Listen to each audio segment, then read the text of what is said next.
Good morning, everyone. Good morning. Here we have charity. Let's give tzedakah. Give to others. Think about others. Look outside of yourself. We learned in the speeches of the Rebbe, you have to always look at three things, and you won't come to do sins. What are the three things? You have to look at God. You have to look at yourself. And you have to look at the world.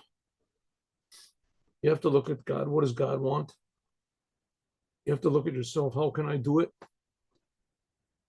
And you have to look at the third thing is the world. What God wants is that the world should be fixed up. That's what he wants. So look at the world and see what has to be done. So one of the things is that God wants us to try to alleviate poverty and misery and confusion as much as possible. So sometimes having a good word, saying a nice thing to somebody, even having a good thought. How much more so having a good deed? So let's do a good deed. Let's give charity. Charity saves from even death. Charity brings the Moshiach. Charity. Here's our, sure, this is money, genuine Israeli money. And okay, there we go. Good. Oh, I'm sorry. You didn't see me give this money. Anyway, you have to believe it. All right, here it is. I put the.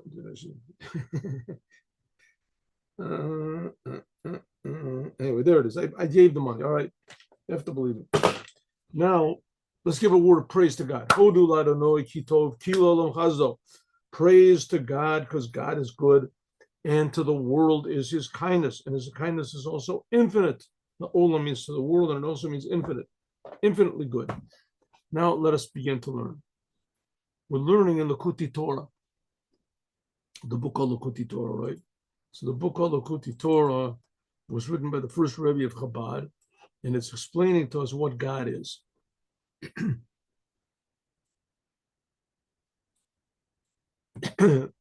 And in doing so, it has to explain two other things. What is God? What are the Jews? And what is the world? But what is God? What is the... So God is in the Torah. We don't know what God is, what God is. But the Torah tells us that God creates the world, and God is creating the world all the time. And God wants us to do certain things in the world. So the Torah is what unites these three things together: God, the Torah, and the Jewish people. That's the Torah. The Torah unites everything together.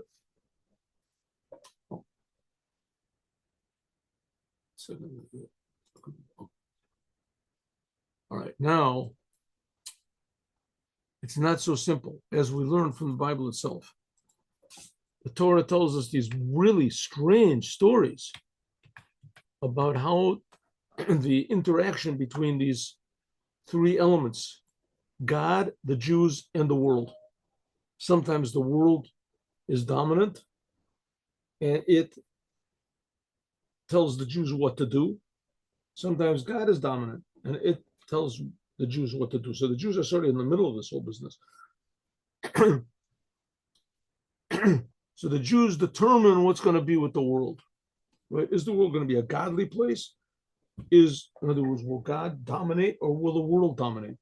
I'm sure you know from your own personal lives that this is not a very easy thing to do because it's not cut and dried.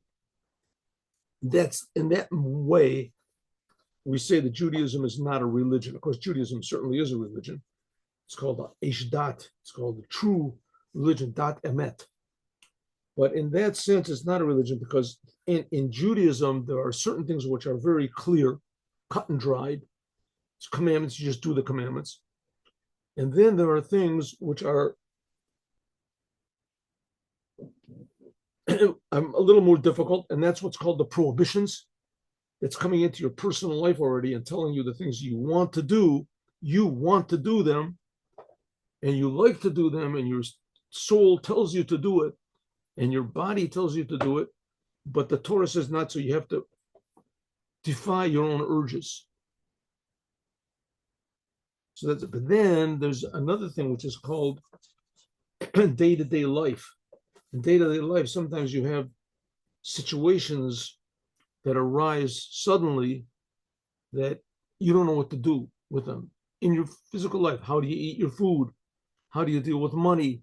How do you deal with friends? How do you deal with people that get you angry? How do you do this? Then there's things that are even worse that are called tests. Sometimes people are put into terrible tests, which the Jews have been exposed to bountifully. Right? You believe in God and you get evicted from England and from Spain and from Portugal and from wherever, Italy and from France. And there's Holocaust and there's pogroms and there's all sorts of things. So it seems that there's not really worth your while to do the Torah and the commandments. Are you going to do it anyway? Right? Sometimes you have to have this assertiveness, courage. You say unquestioning devotion, like a soldier to your cause in the face of danger, in the face of destruction. Is this? Oh, what's this here? Oh yeah, I got it. I see. It stands over here. Okay. So that's what's called gevura. Sometimes you have to have gevura. Gevura means power, assertiveness. Sometimes you have to have assertiveness. Sometimes, but on the other hand, it can't be too much because you've got to be positive. God is very good. You have to be happy. You're serving the creator of the universe. You're not always just a soldier in the middle of battle. Right? Sometimes you have to show love. So that's the idea of the tzitzis. In the tzitzis, there are white strands and blue strands. Like I said before, nowadays there's, according to Kabbalah, the Arizal, he said that we don't have these blue strands anymore. We don't have the blue. We can't find the color of blue strands. Like I said before, some people say we do, and they have very, very convincing arguments to say that they do. But nevertheless, the Arizal says we don't. But that's not the point. The point is, it's like the Holy Temple. Even though it's not there, the principle of it spiritually, it's still here.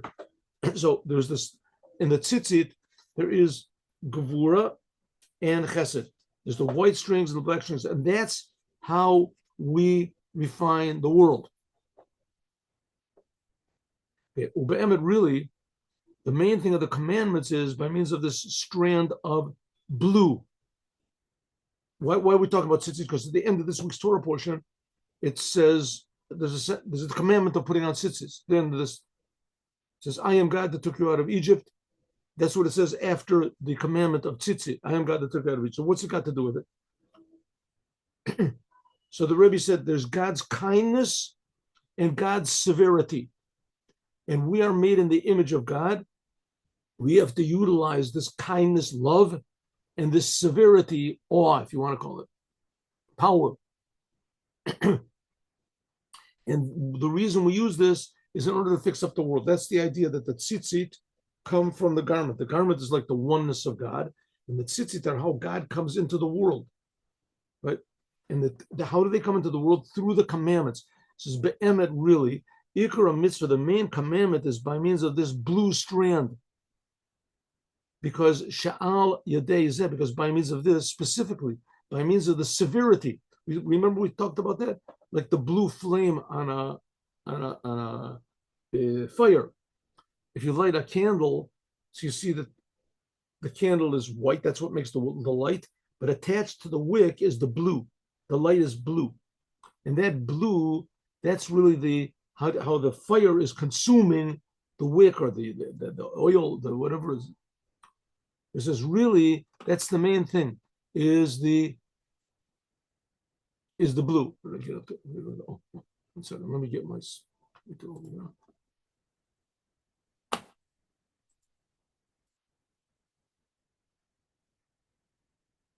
The main thing is the blue strand.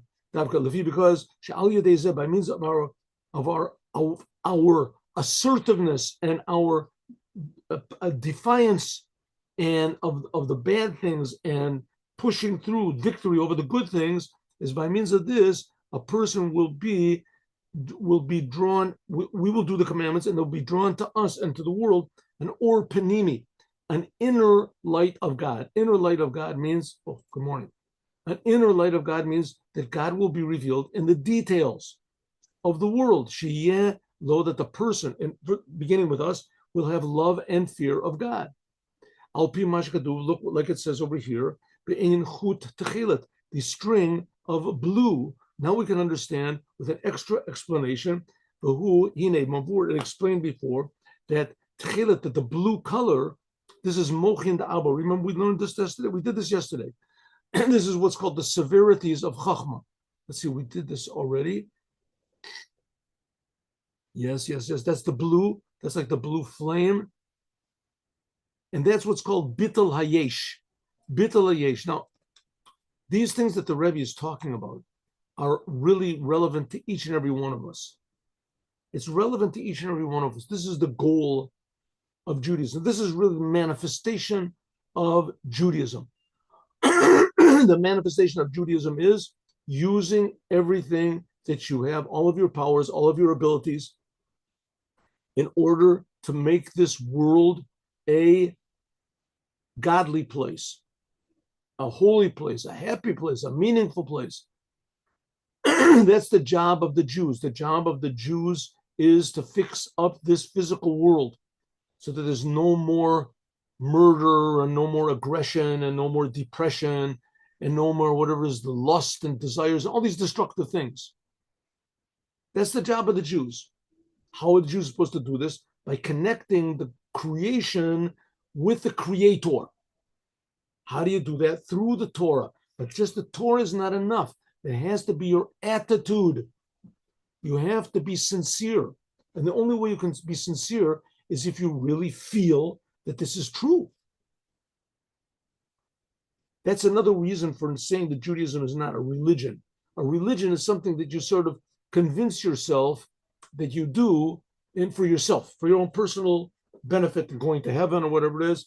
But you're not really, how do you say, personally, totally convinced. You might act like you're convinced, right? You might be worried that what's going to happen to me after I die, and somebody gives you an answer, and therefore you have, how do you say, you're loyal to this answer. But it's not that you really have love and fear. It's not like take a person that has a good friend and he really knows this friend. He sees the inside of the friend. Then you have really love for this good aspects. The other religions, they don't really feel the goodness of God. They believe. Judaism is saying that everyone can and will feel the goodness of the Creator of the universe. I mean, He's creating you. There can't be anything better than that. God is creating us. And not only is He creating us, but He's giving us responsibility to feel this, not just to believe it. To feel it is in the ability of every human being to feel the simple fact that there's a Creator and Creator loves us. But also the Creator wants us to do things, to defy sometimes our urges. And that's represented by the tzitzit, the white strands of the tzitzis. Like we said before, let's see, we did this before. One second. We did this. I want to jump down a little bit. Yes. Okay.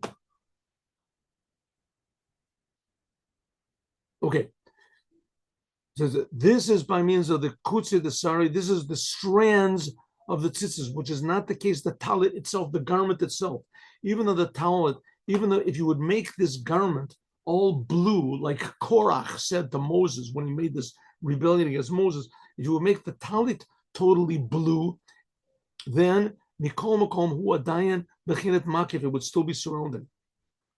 In other words, the main refinement of the world through the Torah and the commandments has to be a feeling of defiance, that we defy our urges, we defy nature.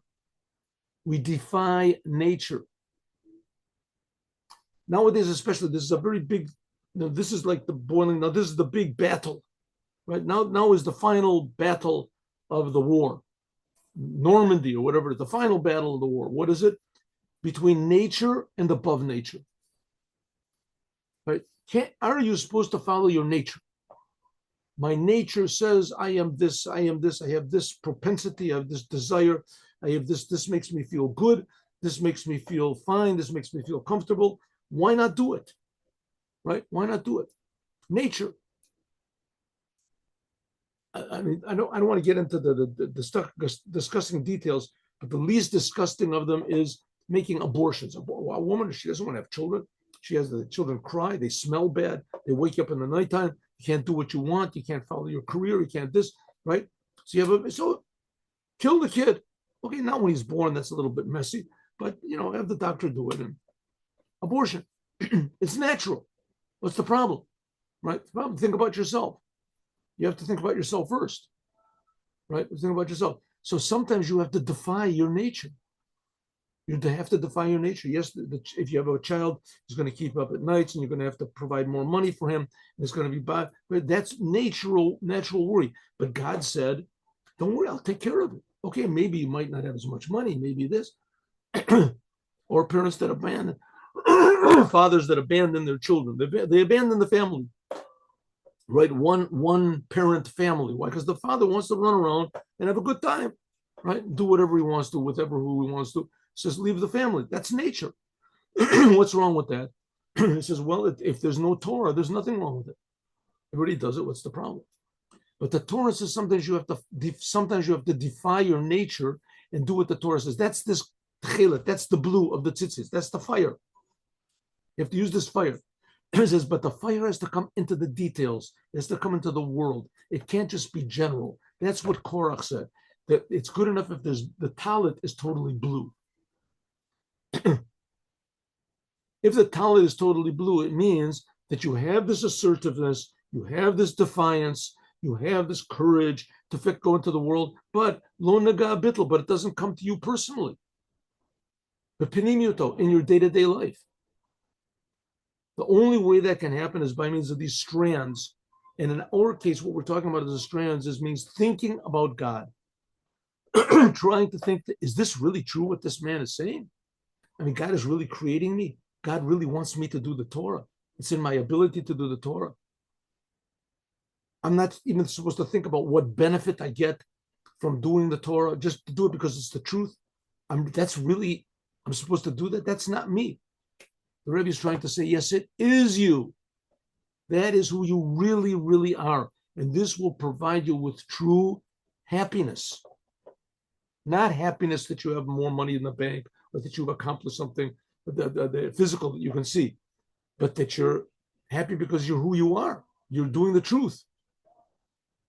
You're the only person in the room that's not lying. Right? The only person that's like the whistleblower, like they say. Right? He's about to lose his job, but he has to say the truth. That's the light. Okay, the aura. That's the idea. That's this ray of love of God. That's the white strands and the yira and fear of God.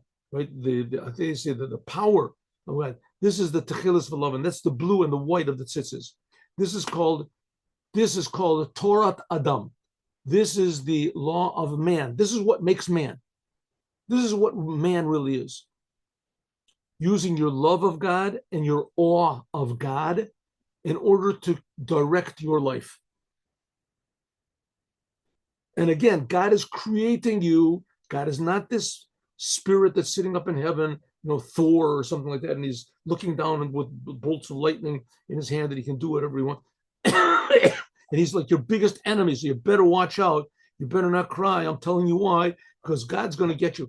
That's not the God of Israel. I mean, that's one aspect of the God of Israel, really, but that's only one small aspect of the God of Israel, God's severity. The main thing of God is that from God's severity comes life.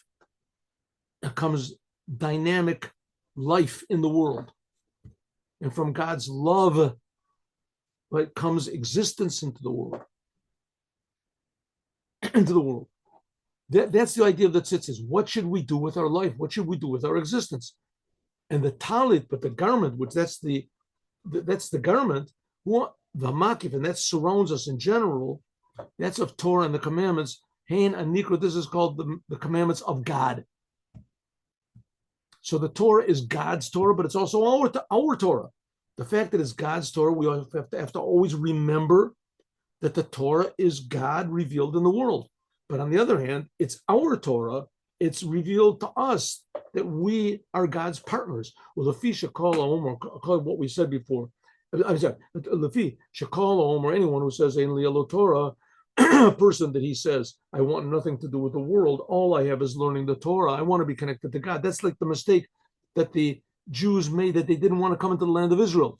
We want only Torah. It says if a person says, all I want is Torah and I don't want to be involved in the world, which that's what Korach also said. All I want is this Torah, just not to be involved in the world. And it says a person that says, all I have is the Torah, even Torah ain't. Therefore, they have to be these strands. They are drawing down love and fear. I think, I'm just going to go out on a limb over here, but I think that's what's going on, like in Israel now. The ultra-Orthodox are making these big protests in the streets and blocking traffic and everything like that because they don't want to go to the army. They don't want to go to the army. The army is for them bad because it's going to make them stop learning Torah. And it's not religious, and it's not, there's this. Okay, I mean, they've got a good point. The fact is, they do have a good point because the Israeli, official Israeli Zionistic mentality is officially that Torah is just no value whatsoever. That's officially. The religious Zionists came in and tried to change it, but officially, the founding fathers of Zionism is that Zionism is a totally not secular movement to remove the stigma of Jews being different. We're going to be a nation like every other nation. We'll be a different nation, like French are different from Italians, and Italians are different from Scotch. So Jews are going to be different. They'll be Israelis. They won't be Jews. They won't be Jews. They'll be Israelis. Right? We'll be like everybody else. Okay, that means forgetting about the Torah, forgetting about that. So that's a big mistake as far as the Zionists go. But on the other hand, we have these ultra-Orthodox, and they want to say that all we want is learning Torah. What should they be saying? We want to learn Torah because Torah benefits the world. Because Torah and commandments benefits the world. It benefits, and it's true, it does. It benefits the world. It says King David sat and learned Torah, and Yoav, his chief of staff, could do battles. It says if David wouldn't have learned Torah, as Yoav, would never succeed in battles. And if Yoav wouldn't have succeeded in battles, David HaMelech would not be able to sit and learn Torah. The enemy would come and take us over. So there has to be both. So the religious people are making this mistake of saying we're learning Torah for ourselves. You're doing your thing and we're doing our thing. Leave us alone. And what they should be saying is what the Rebbe is saying. Maybe you're doing your thing, but we're doing everyone's thing. The Torah, it benefits all mankind. Learning the Torah also protects the Jews. We have to have an army. I'm not saying we don't have to have an army. Army, the Jews always had an army. I mean, for 2,000 years, we didn't have any army. We didn't have anything at all. We got along. I mean, we got along better than they got along on October the 7th, right? We had this big army. They didn't do anything, right? So for 2,000 years, somehow or other, we got along without an army, right? That doesn't mean that that's good. Doesn't mean that that's the way things are supposed to be. But the fact is that, God can do it without an army. He doesn't want to do it without an army. He wants that we should have an army, definitely should. But we can't forget about God. And God is found only in the Torah. Only in the Torah. The Torah determines what's right and what's wrong. The Aliyah Dezeh, by means of this, Yizkor, we will remember Gedolos, the greatness and the highness of the garment itself. So we can't forget that the tzitzit, they come from the garment. The garment is pure godliness. But on the other hand, it has to come into the world. So the garment that's like pure godliness, like just pure Torah, right?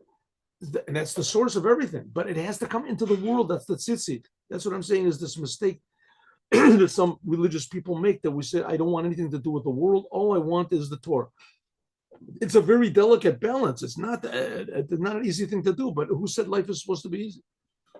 That's also what the rabbis say, that kava eating the Torah. You have to set certain times for learning Torah. Pilpul the chachma. You have to think about and argue about the ideas in the Torah. Nevertheless, yira Hashem he osro. Nevertheless, it says there has to be the fear of God. Then the Torah is preserved, and if not, not. What does it mean? It means you have to use the Torah in the world. You have to meet challenges with the Torah. It's like a person. It says, the shalucho, he said to a messenger, go to my house and put all of my wheat, I have all the grains, right? And put them into the silo. Halach v'alalo, he went and he put all of his wheat, right? Thousands of tons of grains of wheat into the silo. And he came back, he said, I did the job. He said, Omerlo, irvelo be'en kab chumtin. Did you put in 1 unit of some sort of salt or something that they put in, that the salt prevented the wheat from rotting? Omer lo, he said, no, I didn't do it. It's in the Talmud. Omer le mutav shelo elito. It would have been better that you shouldn't have put my wheat. I forgot to tell you, but if you didn't put that, whatever is salt in, then it's better you should have left out the grains. Why? Because now for sure they'll rot. What does it mean? That the chita, that he says, put my wheat is in the numerical value of 22. That's the 22 letters of the Torah. Therefore, when God gave the Torah on the holiday of Shavuot, that's the time when is the harvest of wheat, like it says in another place in great length. But what is the kav chumtin?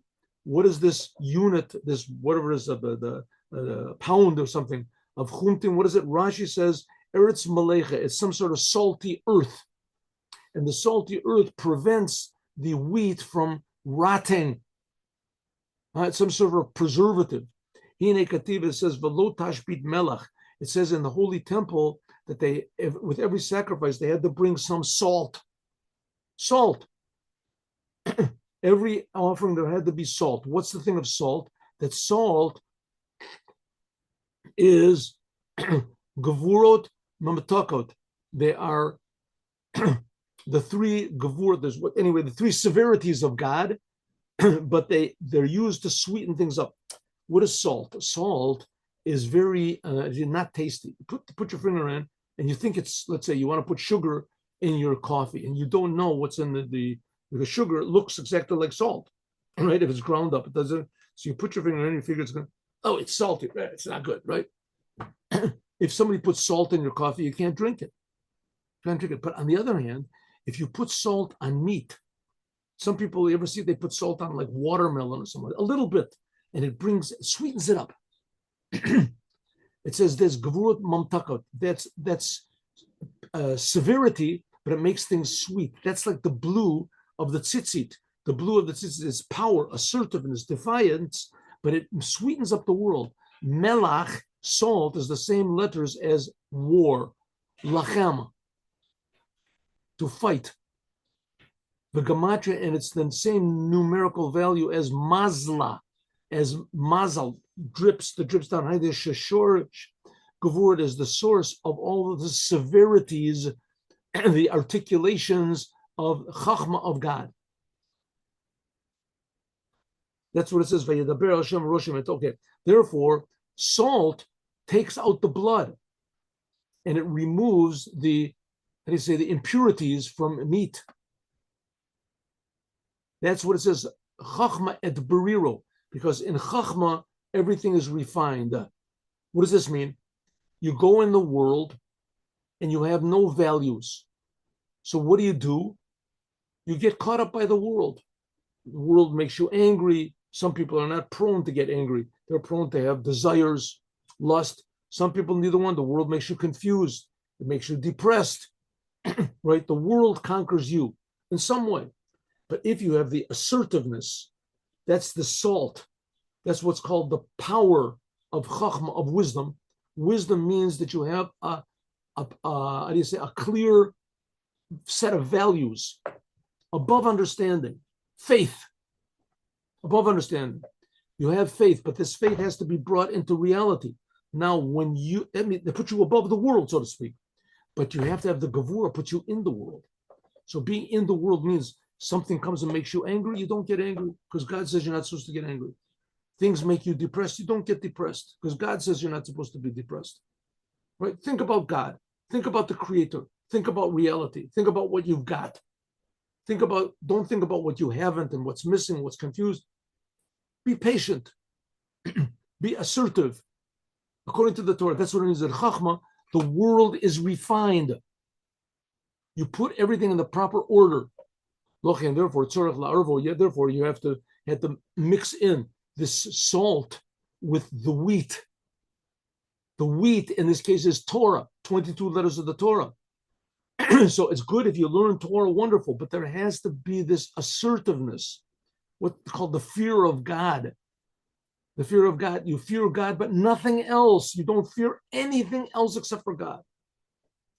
Nothing in the world has a negative effect on you. Al derech hanal, like we said before, that's called bitul hayesh, total surrender to the truth. And that comes from what's called the gevurot of Abba. Let's say in normal human language, it comes from the assertiveness of faith in God. You have faith in God means because I have faith in God, therefore I am going to fight battles. I'm going to work. I'm going to be honest. That's the book of Psalms. That's the book of Psalms. King David was a king, and his whole life was devoted just to God. And he fought battles, and he had enemies, and he had split decisions that he had to make. It says he didn't even go to sleep. He was either learning the Torah or deciding things or fighting battles or dealing with his enemies. He was constantly look in the book of Psalms and see what it says. Look at Psalms. And nevertheless, through everything that he went through, the worst and the best, everything was only thinking about the creator of the universe. That's called the gevurot of Abba. Abba means chachma, faith in God, and gevuros means assertiveness in the world. By means of this, you have the power to reach total harmony even in the physical world. Gam b'bechinet yesh. The gam misham, and from there it's also drawn a fear, like we said, fear of God, love of God, assertiveness of God. You're afraid to do what's wrong, not because you're afraid of going to get punished. You're afraid because you're how do you say, shirking your responsibility. But God is giving you everything. He's creating you everything. All he requests from you is just don't eat not kosher food. Not so hard. But I want to eat it. I'm hungry. I want to eat. But come on, God is giving you a test. He wants you now to be assertive, right? So you say, I'm not going to eat this. No, be assertive in a nice way. No, I'm sorry. I'm a Jew. I can't eat that. I remember once I was on a flight. This is a long time ago. And it was before there was this whole Arab insanity with this, the Arabs have to hate the Jews and we are, what is it, the genocidals or whatever it is called.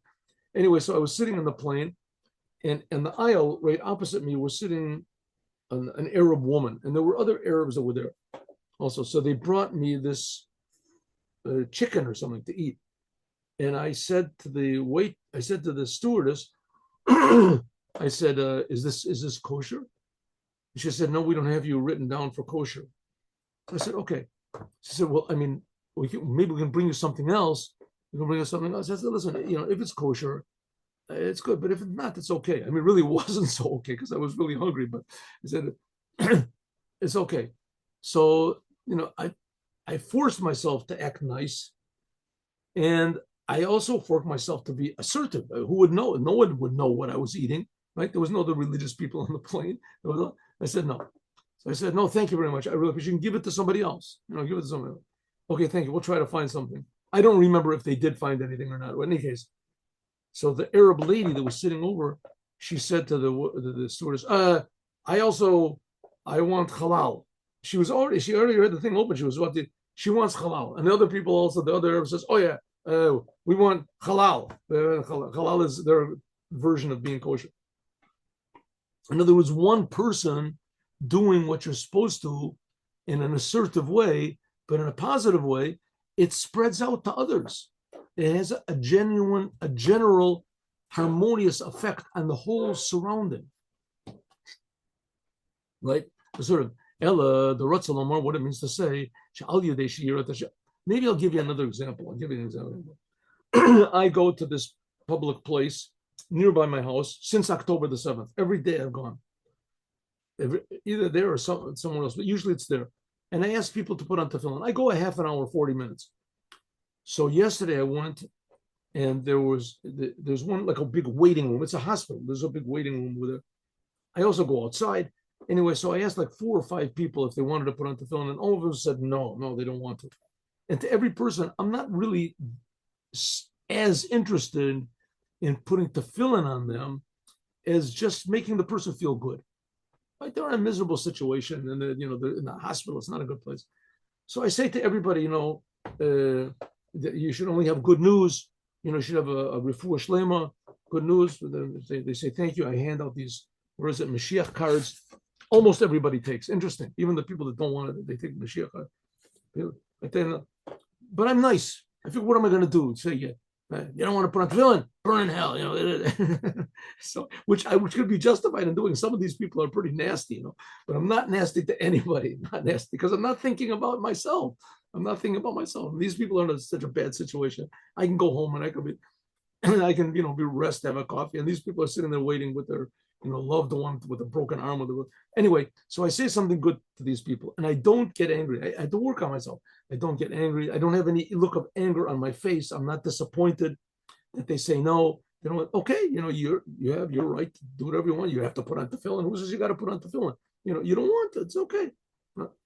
I did this, and 3 people stood up, and they came over to me, and they said, I want to put on tefillin. Even one of the people that previously said he didn't want to, he came over, I want to put on tefillin. I want to put on. In other words, the attitude that I had, being assertive, but also being genuinely pleasant, not being pleasant like a salesman, genuinely pleasant, and the people could sense that it really was genuine.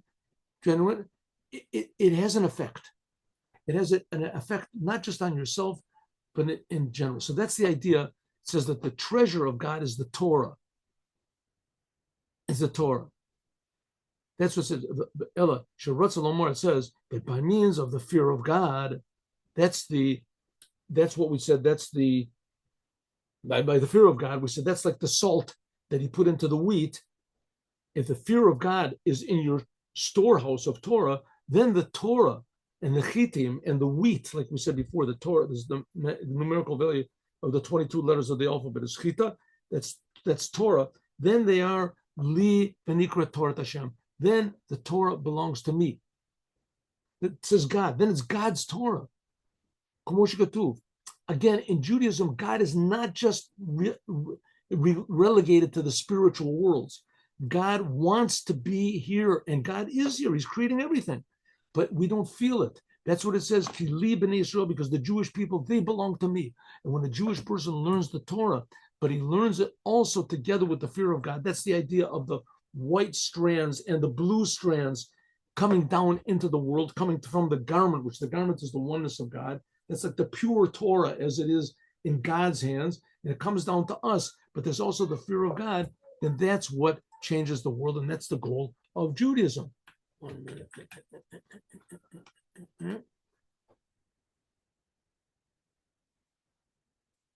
What happened?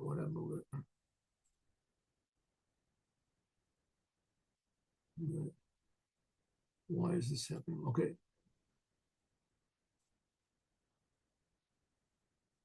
All right. Okay. Well, that's what it says.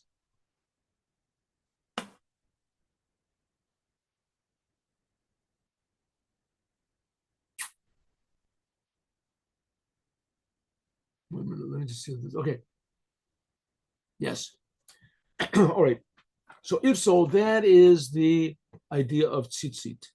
And the idea of tzitzit, that's why at the end of this paragraph, the commandment of tzitzit, it says, I am God that took you out of Egypt. In other words, that's the power of godliness, which is in the blue of the tzitzit. That is what changes the world and takes the Jewish people out of Egypt.